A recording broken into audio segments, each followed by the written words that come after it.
بسم الله الرحمن الرحيم. الحمد لله والصلاة والسلام على رسول الله. maalin wanaagsan waxaan soo dhaweynaynaa walaalkeen madaxweyne maxamed cabdullaahi barmaajo waxa oo ziyaarad rasmi ah noogu yimiday wadankiisa yimiday socod yani gacaltooyo barina nagala qayb geli doona haddii alla yidhaahdo boorka cusub dooraale DMP dooraale nagala qayb geli doona waa ka haasawe su'aal haddaad haysaan xabada ma laba baad ku koobnaanaysaan annagana xabad iyo laba haddaad doontaan haddii kalena waad saamaxaysiin please horta waxaa leh camal bismillaahi raxmaani raxiim galab wanaagsan mudane madaxweyne runtii waxaan aad iyo aad kaaga mahadcelinayaa sida waaltinimada leh ee aad noo soo dhaweysay aniga iyo wafdigayga oo weliba gacmo diiran qalbigu furan oo waaltinimo ah oo runtii waxaan filaynay waan runtii kaa filaynay weliga allahanaad la garab taagnayd Soomaaliya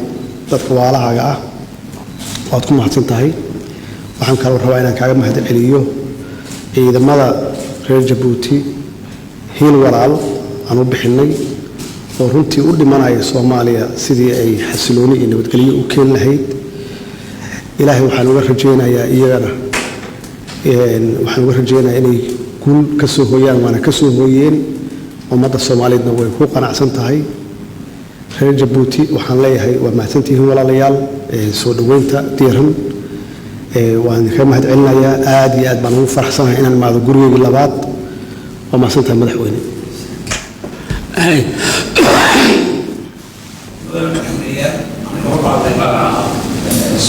maanta halkan fadhida waxaan idinka mahadcelinaynaa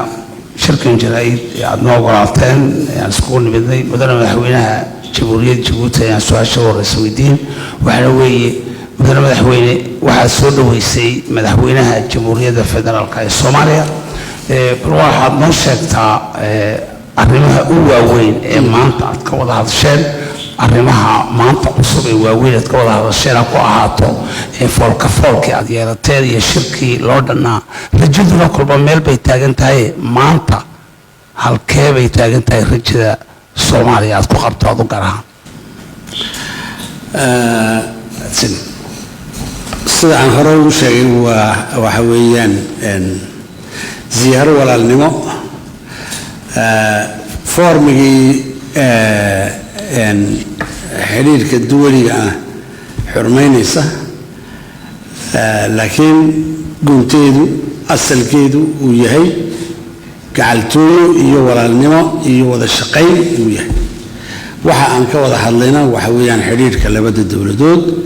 iyo labada dadweyne waxa weeyaan waxa aan doonayno nabadeynta Soomaaliya maanta adduunkuna uu u soo jeedo waxa aan jecelnahay in aan tusno garab iyo gaashaanba inaan u nahay taalmeeluna dhigaba yani waxaan ka wada hadlaynaa in waa iskaashi dhinacyadiisa badan hadduu dhaqaale yahay haddii uu nabadgelyo yahay haddii uu difaac yahay haddii uu xiriir duwali yahay intaba ayaan ka wada hadalnay waanan guddina waan u saarnay oo soo falanqaysa oo isku soo dubarida oo keenta yani arrin bisil oo saxiixiisuna u dharaar dhow noqon doono haddii alla yidhaah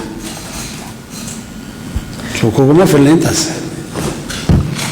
السلام عليكم عرفت عبد الرحيم وجريت كلا ناسيون سؤال شيء مدحونا في الماجو مرة واحدة تصل دو ودك حاجة لبعض جيبوتي mudan madaxweyne tan iyo intii lagu doortay waxaan dareemay inay rajo weyn ay ka dhalatay Soomaaliya haddaba tan iyo inta aad talada waddanka haysid maxaa iska bedelay bismillaahir rahmaanir rahiim waqtiga aan joogno hadda waxa weeye 100 cisho oo maalmo yar ay raacsan yihiin xukuumadana waxay jirtaa bil iyo 24 cisho ama 25 cisho runtii urban baan nahay laakiin waxaan aaminsanahay hawlo badan inaan oo bilaaw inaan qabanay ummadana rajadii ay qabeen inay dareensan yihiin in hawshu ay bilaabatay oo geedi socodka dowladnimada Soomaaliya inay runtii jidkii loogu talagalay ay hayso